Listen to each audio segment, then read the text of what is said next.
Good morning সবাইকে। কেমন আছো তোমরা? আশা করছি ভালো আছো, সুস্থ আছো। আমরাও কিন্তু বেশ আছি সকলে। তো সকাল সকাল ঘুম থেকে উঠেই দেখি আজকে আকাশে মেঘ আর প্রচণ্ড বৃষ্টি হচ্ছে। তো এই বৃষ্টির মধ্যে কী আর করব, বাইরের কোনো কাজ তো করতেই পারবো না। সব কিছু ঘরের মধ্যেই যেটুকুনি কাজ আশিবাসি থাকে সেগুলোই করব। আর সেগুলো আমার অলরেডি করা হয়েও গেছে। এবার শুধু বাইরের একটুখানি কাজ বাকি আছে, সেটা হচ্ছে জামা কাপড় ধোবো। জামা কাপড় ধুয়ে মেলবো কোথায়? বৃষ্টি পড়ছে তো। তো বৃষ্টির দিনে ভেজা জামা কাপড় থাকলে পরে না মেলার জায়গার খুবই অসুবিধা, আমার অন্তত খুবই অসুবিধা, মেলার জায়গা নেই। তো কী আর করার। তো তারপরে দেখো বৃষ্টির মধ্যে ঘরের মধ্যে কি করব, সকালের যে আশিপাশি কাজগুলো হয় সেগুলো কিন্তু সব করে নিয়েছি। তারপরে বসে থেকে থেকে বৃষ্টি আর কমে না, তখন আমি আলমারিটা একটু গুছিয়ে নিলাম। মানে আলমারি বলতে শোকেস, আমার কয়েকটা জামা কাপড় যেখানে থাকে সেটাই আর কি গুছিয়ে নিয়েছি। তো তারপরে দেখো সুন্দরভাবে গোছানো হয়েও গেছে। আর দুটো ওড়না ছিল, তো সে দুটো ভাঁজ করে রেখে দিলাম। এই ওড়না দুটো সবসময় আমি ব্যবহার করি। তো তারপরে চলো দুপুরে রান্নাবান্না নিয়ে আসি, কারণ বৃষ্টি হয়ে যাচ্ছে, বাইরের কাজ করা অসম্ভব। তো তারপরে আজকে আমি বৃষ্টির হচ্ছে বলে খিচুড়ি রান্না করব। তো বৃষ্টির মধ্যে কিন্তু খিচুড়ি খেতে বেশ ভালোই লাগে। খিচুড়ির সাথে যদি কোনো একটা ঘ্যাট বা আলুর দম হয় তো আরোই বেশ ভালো হয়। তো আমি আজকে খিচুড়ি রান্না করব, সাথে করব হচ্ছে আলুর দম, বেগুন ভাজা। তো চলো এদিকে মুগের ডালটা ভালো করে ভেজে নিলাম, ভেজে নিয়েছি, ভেজে ঢেলে রেখে এবার হাঁড়িটা বসিয়ে দিয়েছি। আর আমি না খিচুড়িটা এইভাবেই রান্না করি, একবারে সম্বারটা দিয়ে দিই। তো এদিকে আমি খিচুড়ির জলটা দিয়ে দিয়েছি, সেটা আর তোমাদের দেখানো হয়নি। খিচুড়ির জল বসিয়ে দিয়েছি, জলটা গরম হয়ে গেছে। আর এদিকে চাল আর ডালটা আমি বেশ ভালো করে ধুয়ে নিলাম। আমি সবসময় কিন্তু চাল ডালটা এভাবে একসাথে ধুয়ে নিই। যদি গোবিন্দভোগ চালের খিচুড়ি রান্না করি তাহলে ডালটা একটু মানে সিদ্ধ মতো করে নিই, তারপরে চালটা দিই। আর এটা যেহেতু আমরা রোজ যে ভাত খাই যে চালের, সেই চালের যে মানে খিচুড়িটা হচ্ছে, তো ওই কারণেই আর কি একসাথে ধুয়ে দিয়ে দিলাম। তো খিচুড়ি আমার কিন্তু রেডি, খিচুড়ি হয়েও গেছে। তো তারপরে তোমাদের বলেছিলাম খিচুড়ির সাথে যে কোনো একটা সবজি হলে ভালো হয়। সবজি বলতে আজকে আমি করব হচ্ছে আলুর দম। তো আলুগুলো সেদ্ধ করে রেখে দিয়েছিলাম, আর এখন একটু হালকা করে ভেজে নিলাম। তো আলুর দমটা আমি করে নেব। আর আলুর দমে আমি সেরকম মশলা কিছুই ব্যবহার করিনি। আমি শুধু আদা, জিরে, লঙ্কা আর টমেটোটা পেস্ট করেছি, একসাথে করে নিয়ে আমি আলুর দমটা রান্না করছি। আর নামানোর আগ দিয়ে একটু গরম মশলা দেব, ব্যাস। এরকম মানে একদমই মশলা ছাড়া আলুর দমটা করব। তো তারপরে দেখো আমার আলুর দমটা কিন্তু প্রায় হয়ে এসেছে। আর আমি গোটা গরম মশলা বেটে রেখেছিলাম, তো গরম মশলাটা নামানোর আগ দিয়ে দিলাম। তো তারপরে দেখো আলুর দমটা আমার পুরোপুরি রেডি হয়ে গেছে। তো এবার চলো তোমাদের দেখাবো হচ্ছে আমি কি কি করেছি। তো প্রথমেই দেখো বেগুন ভাজা। তো বেগুন ভাজা হয়ে গেছে, আর আলুর দম, আর এদিকে আছে খিচুড়ি। তো আজকে দুপুরের মেনুতে আমাদের এইটুকুই আছে আর কি। তো তারপর চলো তোমাদের রান্নাবান্নার শেষে আমার যেসব কাজগুলো থাকে সেগুলো ছোট ছোট করে একটু দেখাবো। রান্নাবান্না হয়ে গেছে, তো আমি প্রথমেই গ্যাসটা সুন্দর করে মুছে রাখছি। আর এটা আমি রোজই করে থাকি, রোজকার কাজ। শুধু আমি না, প্রত্যেকেই হয়তো না সবাই করে। রান্নাবান্নার শেষে গ্যাস পরিষ্কার করে রাখা, গ্যাসের জায়গাটা সুন্দরভাবে মুছে রাখা। তো আমিও সেটা করে নিলাম। তারপরে তোমাদের দেখাবো চলো কতগুলো বাসন হয়েছে রান্নার শেষে। তো এটা নতুন নয়, প্রত্যেক দিনই এতগুলো করে বাসন হয় রান্নার শেষে। তো সেই বাসনগুলো আমি এখন ধুয়ে নেব। তো তোমরা দেখতে থাকো।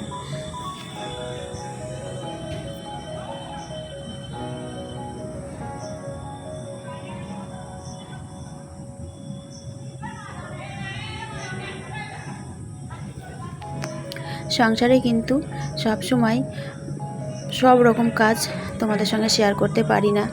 তো যেটুকু পারি, যেরকম পারি সেরকমই তোমাদের সঙ্গে শেয়ার করি।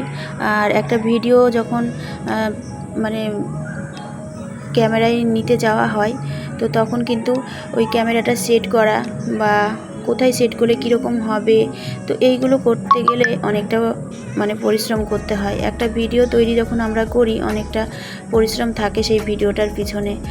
ভালো হোক বা মন্দ হোক, তো যেরকম ভিডিওই হোক না কেন, ভিডিওর পিছনে পরিশ্রমটা কিন্তু আমাদের মানে থেকেই থাকে। অনেকে হয়তো ভাবে যে কি ভিডিও বানাই, এতে কি পরিশ্রম আছে বা কিছু, অনেকে এরকম ভাবে বা বলেও থাকে। তো যাই হোক, যারা করে তারাই জানে যে একটা ভিডিও বানাতে গেলে কতটা পরিশ্রম করতে হয়। তো যাই হোক, কিছু কথা বলতে বলতে আমার এদিকে বাসনগুলো মাজা হয়ে গেল। আর এবার বাসনগুলো সব ধুয়েও নিচ্ছি। ধুয়ে বাস্কেটের মধ্যে সব উপর দিয়ে দেব। দিয়ে আজকে আমি এই যে বেসিনটা একটু পরিষ্কার করে নেব, আর সাথে কলটা রোজ আমি ধুয়ে নিই সঙ্গে সঙ্গে আর কি। যখন বাসন মাজি না, তখন প্রত্যেকটা দিন কলটা একটু ধুয়ে ফেলি, কারণ ওই জলের আয়রন একবার যদি বসে যায় সহজে তোলা যায় না, খুব কঠিন হয়ে যায় তখন তুলতে গেলে। তো বেসিনটার মধ্যে কিন্তু প্রায়ই ওরকম অনেক জায়গাতেই ওরকম আয়রন জমে গেছে, তো তুলতে খুব কষ্ট হয়। তো অতটাও আর কি খারাপ হয়নি এখনও। তো মাঝে মাঝেই এই কাজটা আমি করি, প্রত্যেক দিন করি না। তবে বেসিনটা আমি প্রত্যেক দিনটাই ধুই, পরিষ্কার করি। কলটা পরিষ্কার করা হয় না প্রত্যেক দিন। তো যাই হোক, আজকে দুটো কাজ একসাথে করে নিলাম। তো তারপরে ভালো করে বেসিনটাকে এবার ধুয়ে নিচ্ছি জল দিয়ে দিয়ে।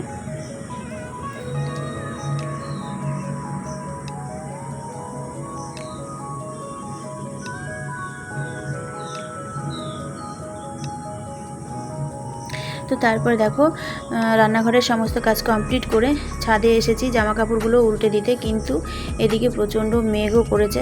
তা ভাবছি জামা কাপড় উল্টে দিয়ে বা কী হবে, এক্ষুনি মনে হয় আবার ছাদে দৌড়তে হবে জামা কাপড় তোলার জন্য। তো সেটাও তোমাদের একবার দেখিয়ে দেবো। চলো দেখো মেঘের কী অবস্থা, একদিকে কালো মানে হয়ে আছে, আর একদিকে মনে হচ্ছে কি যে সেই কি বলবো, নীল আকাশের মাঝে সাদার তুলো ভাসছে, এরকম একটা অবস্থা। তো মেঘ করেছে, দেখো কি প্রচণ্ড হারে মেঘ করেছে, সেটাই তোমাদের সঙ্গে একটু দেখিয়ে দিলাম।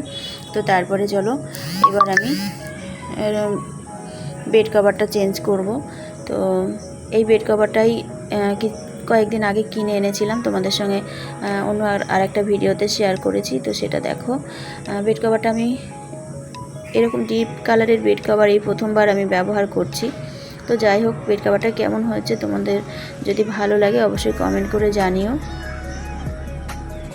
তো বেড কভারটা আমি পেতে নিই ভালো করে, তারপরে তোমাদের সঙ্গে আবারও দেখাচ্ছি। তো বেড কভারটা আমার সুন্দর করে পেতে নিয়েছি। এবার আমি বালিশের কভারগুলো চেঞ্জ করব, আর পাশ বালিশের কভারটাও চেঞ্জ করব। যেহেতু আমি যখনই বেড কভার কিনতে যাই তখনই কিন্তু সেট ধরে নিয়ে আসি। খাটের বেড কভার হলে আমি সেট আনি, আর সেটটাই আমার বেশি পছন্দ হয়।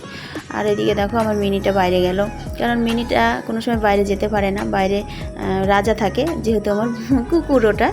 তো ও মিনিকে কোনো সময়ের জন্যে বাইরে যেতেই দেয় না, ওকে দেখলেই তাড়িয়ে ঘরে ঢুকিয়ে দেয়। তো ওই ভয়ে ভয়ে ও ওই জানলা দিয়ে যাচ্ছে, দেখো কিছুক্ষণের মধ্যে হয়তো আবার তাড়া খেয়ে চলেও আসতে পারে। তো তারপরে দেখো বেড কভার কি বলবো, বালিশের কভারগুলো ভরা হয়ে গেল। এবার এই পাশ বালিশের কভার ভরতে গিয়ে আমার যুদ্ধ করতে হবে, কারণ পাশ বালিশের কভার ভরতেই আমার খুব বিরক্ত লাগে।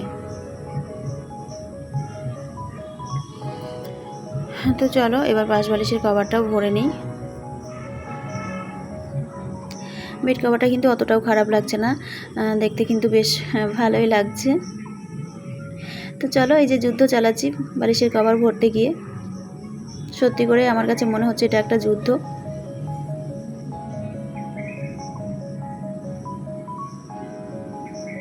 একটা বালিশের কভার ভরতে এতটা টাইম লাগে, মানে মানুষে কি বলবে আমাকে আমি জানি না। তো তারপরে দেখো শেষমেশ আমি বেড কভার পাশ বালিশের কভারটা ভরে দিয়েছি। তারপরে তোমাদের একটু শেয়ার করছি, সুন্দরভাবে গুছিয়েও নিয়েছি। তো কেমন হয়েছে আমার বেড কভারটা সেটাই একটু জানিও তোমরা। বেডে পাতার পর কেমন লাগছে সেটা একটু জানিও। তো তারপরে দেখো এদিকে কিন্তু বৃষ্টি চলে এসেছে। তো আমি ছাদে জামা কাপড় কিছু কিছু আছে সেগুলোই তোলার জন্য দৌড়ে ছাদে এলাম। তো জামা কাপড়গুলো তুলে নিচ্ছি, কিছুটা জামা কাপড় তোলাও হয়ে গেছে, যে সিঁড়িতে রেখে দিয়েছি। তোমাদের বললাম না যে আমার মেলার জায়গা নেই, একমাত্র সিঁড়ির উপর দিয়ে সব কিছু মেলে রাখি। তো তারপরে দেখো জামা কাপড় তুলতে গিয়ে ভিজে গেছিলাম, তো ভাবলাম না দেরি না করে স্নানটা করেই ফেলি। তো আমি স্নান করে চলে এসেছি। তো স্নান করে মাথা আঁচড়ে সিঁদুর পরে এবার যাব পুজো দিতে। তো পুজো দেওয়াটা তোমাদের সঙ্গে শেয়ার করে নিই।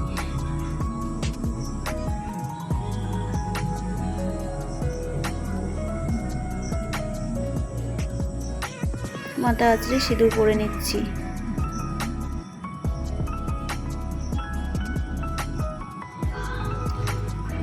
সিঁদুর পরে আমি পুজো দিতে চলে গেছিলাম। পুজো দেওয়া আমার হয়ে গেছে, বললাম তো পুজো দেওয়াটা শেয়ার করিনি, তোমাদের সঙ্গে শেয়ার করিনি।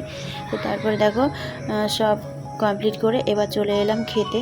তো সব শেষে আমি সবার খাওয়া দাওয়া কমপ্লিট হয়ে গেছে, শুধু আমি বাকি আছি। তো এখন এই আমি যে খাচ্ছি এখন হচ্ছে প্রায় 3:30 মতন বাজে, তখন আমি খাবার খেতে এসেছি। তো খিচুড়িটা অনেকটাই শক্ত হয়ে গেছে, তো কিছু করার নেই। আর এদিকে খাবারটা বেড়েও নিলাম, আর একটু আলুর দম নিয়ে নিলাম, আর বেগুন ভাজা আমি খাই না। তো বন্ধুরা, ভিডিওটা আমি আর বেশি বড় করব না। আমার এই ভিডিওটা যদি তোমাদের কোথাও বা কোনো অংশ একটুও ভালো লেগে থাকে, তাহলে ভিডিওটা স্কিপ না করে অবশ্যই দেখো, আর কেমন হয়েছে সেটা কমেন্টের মাধ্যমে জানিও। তো আজকের মতন চলো, টাটা, বাই বাই, সকলে ভালো থেকো।